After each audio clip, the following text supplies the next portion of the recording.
नमस्कार दोस्तों, कैसे आप। स्वागत है आपका मेरे चैनल ज्ञान टॉकेटिव में।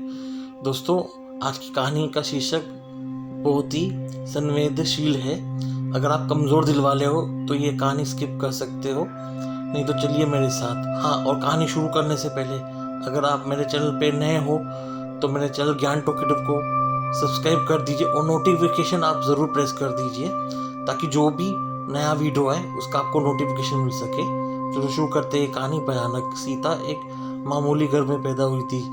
बचपन से ही काफ़ी गरीबी देखी थी, क्योंकि उसके पिताजी की आमदनी इतनी नहीं थी। वो एक छोटे से मिल मजदूर थे। जैसे तैसे सीता को उन्होंने पढ़ाया। जैसे ही सीता 12वीं कक्षा पहुंची तो उसका पढ़ाई रुकवा दी।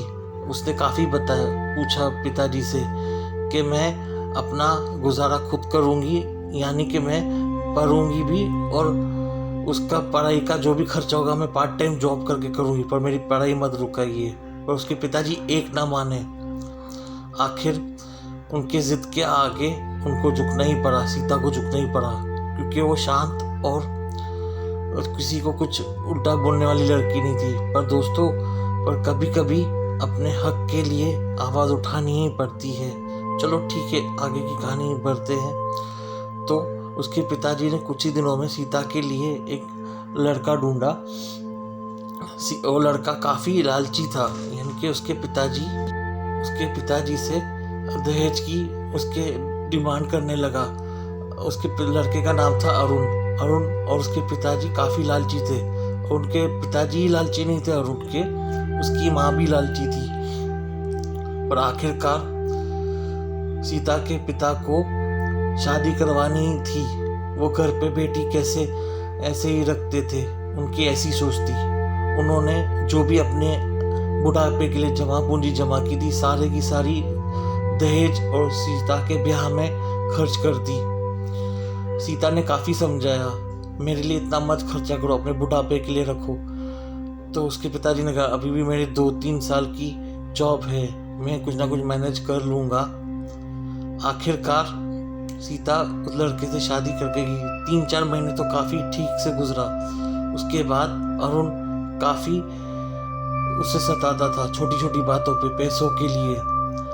और सीता से बोलता था कि मुझे नई बाइक चाहिए, मुझे नया कार चाहिए, अपने पिताजी से लाके दे, तुझ कंगली से शादी करके मैं पछता रहा हूँ। ये सब चीज़ें सीता अपने पिताजी को कहती थी, पर पिताजी उसके मुंह में इतना पागल था कि उससे उधार मांगने में भी शर्म नहीं, और अरुण की हर ख्वाहिश पूरी करता था। ये सिलसिला चलता रहा। आखिरकार सीता का पिताजी भी थक गए। उसने अरुण से मिलने का सोचा। जैसे ही अरुण के घर गया, उसने उसके पिता और माता से कहा, अब मैं एक पाई नहीं दे सकता, मैं खुद तुम लोगों की वजह से कर्जे में डूब चुका हूँ। ये कह के चला गया। दिन बीतते गए, महीने। सीता की हालत बद से बदतर होगी। अरुण उससे छोटी छोटी बात पे मारता था और पीटता था। एक दिन अरुण के पिताजी ने अरुण को कहा, क्यों ना तेरी दूसरी शादी करवा ले। मेरा एक दोस्त है, वो अभी विदेश से है, उसका काफ़ी बड़ा कारोबार है, उसकी बेटी भी सुंदर है, उसके दहेज से हमें काफ़ी रुपए मिलेंगे। तो अरुण ने कहा, फिर इसका क्या करेंगे सीता का, उसे मार देंगे। अरुण हक्का बक्का रह गया। कहा, मार देंगे, ये कैसे हो सकता है, पुलिस केस जो होगा। और उनके पिताजी ने कहा, मैं सब संभाल लूँगा। उसने अपनी माताजी को इस योजना में शामिल कर दिया। जैसे तैसे योजना बन गई। एक शाम को, यानी शनिचर की शाम को, अरुण की माताजी यानी कि सीता की सासू माँ ने कहा कि सीता चलो आज पकोड़े बनाते हैं। शाम को पकोड़े बनाने से लग गए, पर सीता की जो सास थी, अंदर उसके अलग ही कुछ चल रहा था। जैसे ही वो लोग पकोड़े बना रहे थे, सीता की सास ने उसके ऊपर पूरा मिट्टी का तेल छिड़क लिया। सीता ने कहा, ये क्या कर रहे हैं। जैसे ही वो कुछ बोल पाती हो, उसके ऊपर माचिस की तीली से आग लगा दी। सीता पूरी जलने लगी। वो सासू माँ कह रही थी, पर उसकी कोई नहीं सुनने वाला था। बाहर से उसका पति अरुण और उसके ससुर भी देख रहे थे। आखिरकार जब सीता काफ़ी जल गई तो उन्होंने ढोंग रचाया। हॉस्पिटल को एम्बुलेंस को फ़ोन किया, उसे हॉस्पिटल लेके गए और वहाँ पे सीता की हालत काफ़ी गंभीर थी। कम से कम 90% वो जल चुकी थी।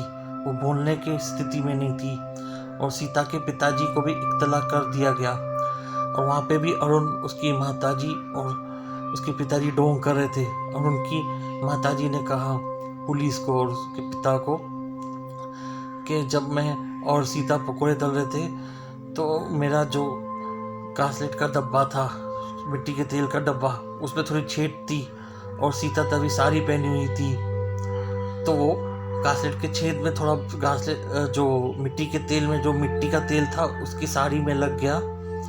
और तभी ही सीता जैसे ही माचिस से जलाने लगी पकोड़े के लिए, गैस के स्टोव पे आग लगाने लगी, तो एक चिंगारी उसके साड़ी पे लगी। ये हक्का बक्का होके उसकी सासू माँ बोल रही थी। पुलिस को शक हो गया, पर अरुण और उसके पिताजी के पास काफ़ी पैसा था, वो काफ़ी जालसाज थे, तो उसने पुलिस को भी खरीद लिया और पुलिस का मुंह पैसों से बंद कर दिया, क्योंकि उसकी माँ के शब्द में एक भी सच्चाई नज़र नहीं आ रही थी।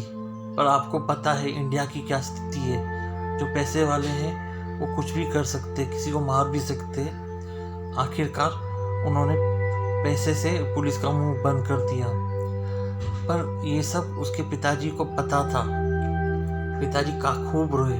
उसने कहा कि ये औरत और ये आदमी झूठ बोल रहे हैं, उसका बेटा एकदम नीच है और ये पूरा खानदानी नीच है, क्योंकि इन लोग ने शुरू से ही मेरी बेटी को तंग किया था, मारते पीटते थे। मैंने आधे से ज़्यादा अपनी पूंजी इन लोगों को दे रखी है और आप कह रहे हो कि ये हादसा कैसे हो सकता है?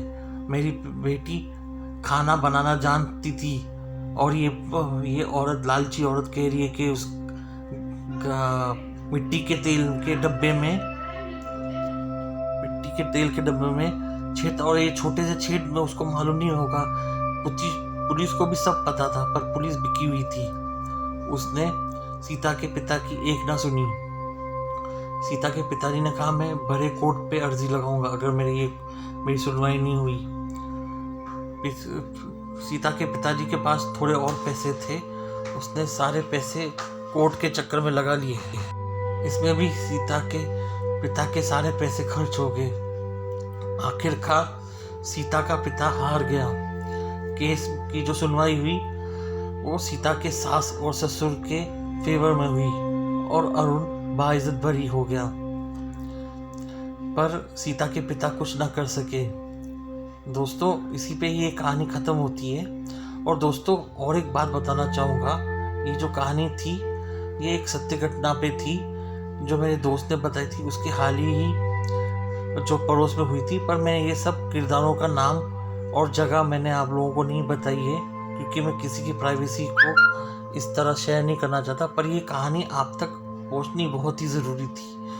दोस्तों, ये और एक चीज़ बताना चाहूँगा, जब सीता जली थी, 90% जली थी जैसे मैंने आपको बताया था, उसकी एक आँख की रोशनी चली गई थी। उसका मुंह से लेके पूरा बदन उसका 90% जला था। वो ऐसी लग रही थी जैसे कोई उसे पहचान ना पाए। उसकी हालत इतनी दयनीय हो गई थी कि उसके पिताजी भी उसे देख के उनकी रूह कांप गई। इतनी भयानक सीता की हालत हो गई थी दोस्तों। लेकिन जिसके पास पैसा है उसी की ही जीत है। आखिरकार सीता के पिताजी हार गए, जैसे मैंने कहा। और दोस्तों, इसी पे ये कहानी ख़त्म होती है। दोस्तों, ये कहानी से हमें ये सीख मिलती है कि अगर हमारी बेटी पढ़ना चाहे तो उसे ज़रूर पढ़ाइए, क्योंकि अगर वो पढ़ लिख लेगी, अपने पैरों पे खुद खड़ रहेगी, और जो भी सोशल ईवल है, दहेज या कुछ भी है, वो उसे सामना करने का उसे दिमाग रहेगा और उसे हिम्मत रहेगी।